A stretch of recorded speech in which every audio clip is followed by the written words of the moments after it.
നിലവിലുള്ള ചില സാഹചര്യങ്ങൾ വെച്ച് ഈ വഖഫ് ഭൂമി വിൽപ്പന നടത്തിയ ചില വാർത്തകൾ കാണുന്നുണ്ട്. അങ്ങനെയാണെങ്കിൽ ഇനിയിപ്പോൾ എന്താണ് ഒരു പരിഹാരം? വഖഫ് ഭൂമി വിൽക്കാൻ പാടില്ല എന്നാണ് നിയമം. വിറ്റാൽ അത് വിൽപ്പനയായി വരികയില്ല. നിങ്ങളുടെ സ്ഥലം നിങ്ങൾക്ക് വിൽക്കാം. എൻ്റെ സ്ഥലം നിങ്ങൾ മറ്റൊരാൾക്ക് വിറ്റാൽ ആ വിൽപ്പനയായി പരിഗണിക്കപ്പെടുകയില്ലല്ലോ. അത് ഇസ്ലാമിക വീക്ഷണപ്രകാരം പരിഗണിക്കപ്പെടുകയില്ല. അത് വിൽപ്പനയുടെ നിയമപ്രകാരം ഭൗതിക ലോകത്തും പരിഗണിക്കപ്പെടുകയില്ല.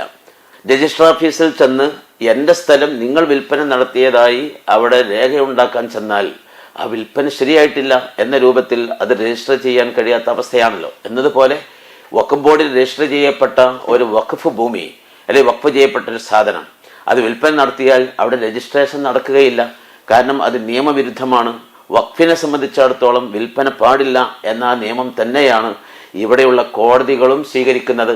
വഖഫ് ബോർഡുമായി ബന്ധപ്പെട്ടാൽ ഈ കാര്യങ്ങൾ നമുക്ക് ബോധ്യമാകുന്നതാണ്.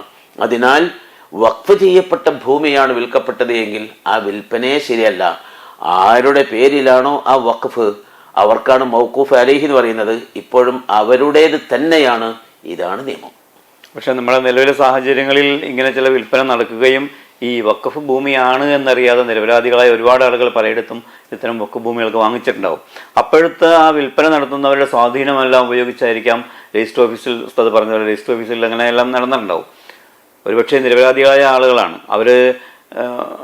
അവരുടെ ജീവിതത്തിലെ വലിയ സമ്പാദ്യം മുഴുവൻ ഈ ഭൂമിക്ക് വേണ്ടി ചെലവഴിച്ച് അവിടെ ഒരു വലിയ വീട് പണിതു അവിടെ ജീവിച്ചിരിക്കുമ്പോൾ കുറേ വർഷങ്ങൾക്ക് ശേഷമാണ് വന്നിട്ട് ഇത് വഖഫ് ഭൂമിയാണ് എന്ന് പറയുമ്പോൾ ഈ നിരപരാധികൾ അവർക്കിതൊന്നും അറിയില്ലല്ലോ. അവരുടെ കാര്യത്തിൽ എന്ത് നിലപാടെടുക്കാൻ കഴിയും? അത് അന്ന് ആരാണോ വിറ്റത്, വിൽപ്പന നടത്തിയത്, അവരുടെ അപാകതയും അവരുടെ കൊള്ളരുതായ്മയും തന്നെയാണ് അത്.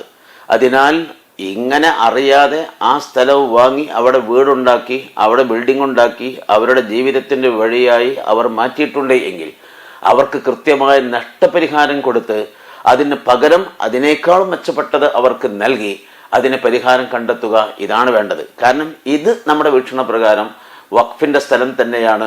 വഖഫിയ്യത്ത്, വഖഫായിരിക്കുക എന്ന അവസ്ഥ അതിൽ നിന്നും നീങ്ങിപ്പോകുന്നേ ഇല്ല.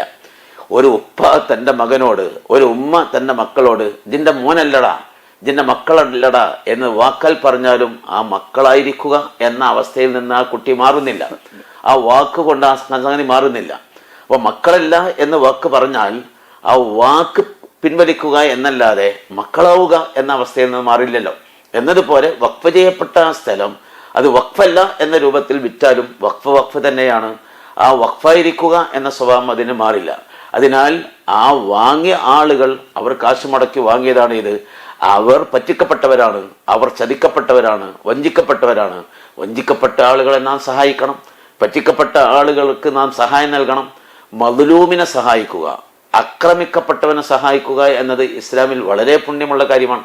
അപ്പോൾ വഖഫിന്റെ മുതലല്ല എന്ന രൂപത്തിൽ അത് വിൽപ്പന നടത്തുകയും അത് ആളുകൾ വാങ്ങി അവിടെ ബിൽഡിംഗ് ഉണ്ടാക്കി വീടുണ്ടാക്കി താമസിക്കുകയും ചെയ്തിട്ടുണ്ടെങ്കിൽ അവർ നിരപരാധികളായതിൻ്റെ പേരിൽ അവർക്ക് അതിന് വേണ്ടിയുള്ളൊരു പകരം സംവിധാനം ഏർപ്പാട് ചെയ്ത് അതിന് ഒരു പൂർണ്ണമായ ഒരു പരിസമാപ്തി ഉണ്ടാക്കുകയാണ് വേണ്ടത്.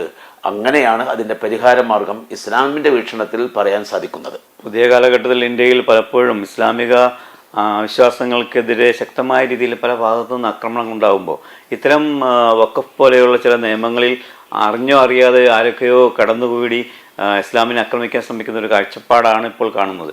ഏതായാലും ഉസ്താദ് ഇപ്പോൾ പറഞ്ഞതനുസരിച്ചിട്ടുണ്ടെങ്കിൽ വളരെ സൗഹാർദ്ദപരമായി എൻ്റെ ഭൂമി എനിക്കല്ലാതെ മറ്റൊരാൾക്ക് വിൽക്കാൻ അധികാരമുണ്ട് എന്ന രീതിയിൽ ആരെങ്കിലുമൊക്കെ വിൽപ്പന നടത്തിയിട്ടുണ്ടെങ്കിൽ അത് ശരിയല്ല എന്നും അതോടൊപ്പം തന്നെ വഞ്ചിക്കപ്പെട്ടു അല്ലെങ്കിൽ ചതിക്കപ്പെട്ടു ആ ഭൂമി വാങ്ങിയവർക്ക് അർഹമായ നഷ്ടപരിഹാരം കൊടുത്ത് അതിൻ്റെ ബന്ധപ്പെട്ടവർ അതിന് ശ്രമിക്കണമെന്നും കൂടിയുള്ള ഒരു പ്രഖ്യാപനമാണ് ഉസ്താദിൽ നിന്നുണ്ടായത്. ഇസ്ലാം എപ്പോഴും സാഹോദര്യത്തിൻ്റെയും സൗഹൃദത്തിൻ്റെയും മതമാണ്. അത് ജാതിയോ മതമോ നോക്കിയിട്ടല്ല.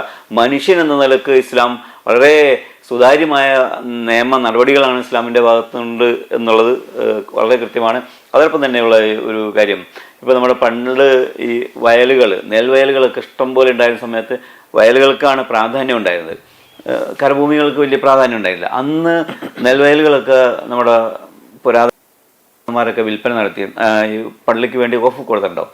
ഇപ്പോൾ അതിനതൊക്കെ വഴിയില്ല, അത് ഉപയോഗിക്കാൻ പറ്റുന്നില്ല, കൃഷിയില്ല, അത് വെറുതെ കിടന്നു പോയിക്കൊണ്ടിരിക്കാൻ. അങ്ങനെയാണെങ്കിൽ ഉസ്താദ് നേരത്തെ പറഞ്ഞ രണ്ട് വഴികൾ, ഒന്ന് ഹനഫി മദ്ഹബിൻ്റെ ഇത് സ്വീകരിച്ചുകൊണ്ട് ആ ഭൂമി ഒഴിവാക്കിയിട്ട് അതിനേക്കാൾ മെച്ചപ്പെട്ട മറ്റൊരു ഭൂമി വാങ്ങി പള്ളിക്ക് അത് ഉപകരിക്കാവുന്ന ഇതിലേക്കാക്കുകയോ, അതുമല്ലെങ്കിൽ ഈ ഭൂമി മറ്റേതെങ്കിലും വഴിയിലേക്ക് നീക്കാൻ പറ്റുന്ന ഒരു വഴിയോ ഉണ്ടോ? വെറുതെ കിടന്ന് നശിച്ചു പോവുകയാണല്ലോ. വെറുതെ കിടന്ന് നശിക്കുക എന്നൊന്നില്ല. സാധാരണഗതിയിൽ പഴയ കാലത്ത് ഇത്തരം കൃഷിഭൂമികൾ ഉണ്ടായിരുന്ന ആളുകൾ അത് ഇന്ന് ഫലപ്രദമായി ഉപയോഗിച്ചു കൊണ്ടിരിക്കുന്ന അവസ്ഥ ഉണ്ടാകാറുണ്ട്. അവർ ഒരു പക്ഷേ മറ്റൊരാൾക്ക് വിറ്റിട്ടുണ്ടാവും. പക്ഷെ ആ വാങ്ങിയ ആൾ അതിന് നിയമപരമായി അവിടെ തെങ്ങ് വെക്കാനോ ബിൽഡിംഗ് ഉണ്ടാക്കാനോ അവിടെ മണ്ണിട്ട് നികത്തി മറ്റേതെങ്കിലും വഴിയിലേക്ക് ആക്കി തീർക്കാനോ സാധിക്കുന്ന നിയമം അനുവദിക്കുന്ന മാർഗങ്ങളും വഴികളേതോ അത് സ്വീകരിക്കാറുണ്ട്. ആ രൂപത്തിൽ ഇതിൻ്റെ മേൽനോട്ടക്കാർ ആ സ്ഥലത്തെയും ഉപയോഗപ്പെടുത്തണം. എന്നല്ലാതെ അത് തരിശുഭൂമിയായി കിടക്കുകയാണ്, അതിൽ നിന്ന് വരുമാനമൊന്നും കിട്ടുന്നില്ല, അതുകൊണ്ട് അത് വിൽപ്പന നടത്തലില്ല, നിർവാഹമില്ല എന്നത് ശരിയല്ല. കാരണം ആ ഭൂമിയായി നിലനിൽക്കുകയാണ്. അത് അന്യാധീനപ്പെടുക നഷ്ടപ്പെടുക എന്നില്ല. ഭൂമിയായി നിലനിൽക്കുകയാണ്.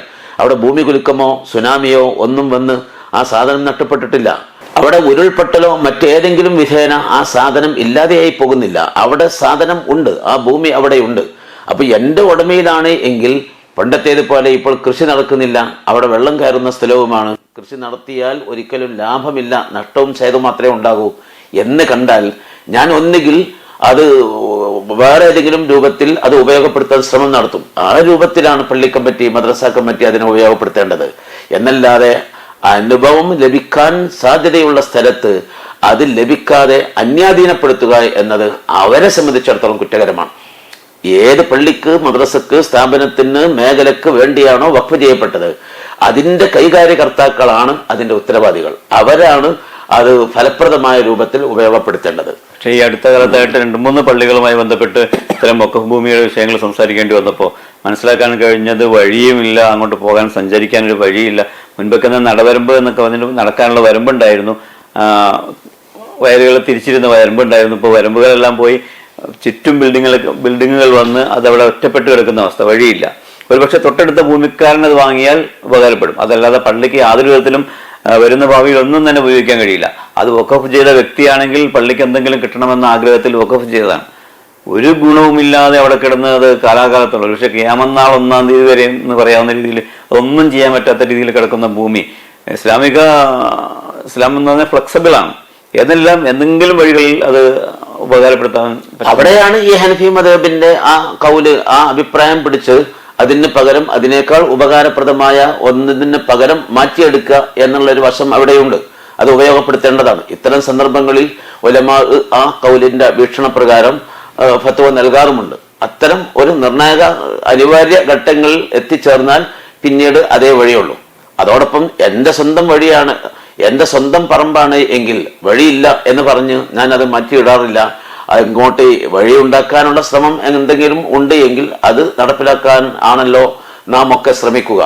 ആ രൂപത്തിൽ നീങ്ങുകയാണ് വേണ്ടത്. അതിനും പറ്റാത്തൊരു സാഹചര്യമാണ് എങ്കിൽ അതിനേക്കാൾ ഏറ്റവും ഉപകാരപ്രദമായ ഒരു സ്ഥലത്തിന് പകരമാക്കുക എന്നൊരു മസലയുണ്ട്, അതിലൂടെ നീങ്ങാവുന്നതാണ്.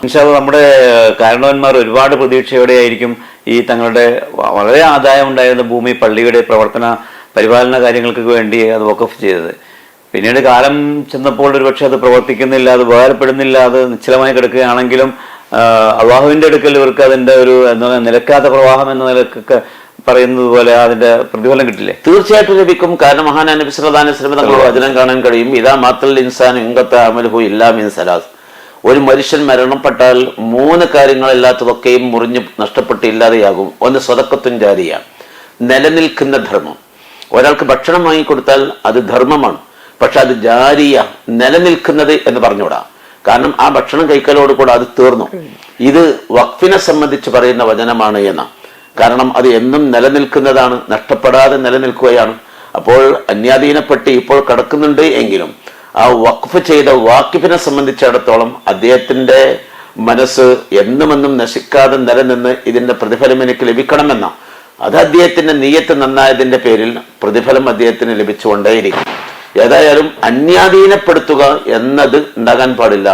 അതിന്റെ കൈകാര്യകർത്താക്കളും അത് ഉപയോഗിച്ച് മുന്നോട്ട് കൊണ്ടുപോകേണ്ടതുമായ ബാധ്യതക്കാരും ആരോ അവരുടെ ഉത്തരവാദിത്തമാണ് അന്യാധീനപ്പെടുത്താതിരിക്കുക എന്നത്. നേരെ മറിച്ച് അവരുടെ അനാസ്ഥ കാരണത്താൽ അതിന്റെ ആദായം നഷ്ടപ്പെടുകയോ അത് വിൽക്കാൻ പാടില്ലാത്തത് വിൽക്കപ്പെടുകയോ അത് അന്യാധീനപ്പെടുകയോ ചെയ്താൽ അവർ അള്ളാന്റെ അടുക്കൽ ആസിമ് കുറ്റക്കാരാണ് എന്ന് ശരീഅത്തുൽ ഇസ്ലാം കൃത്യമായി പറയുന്നുണ്ട്.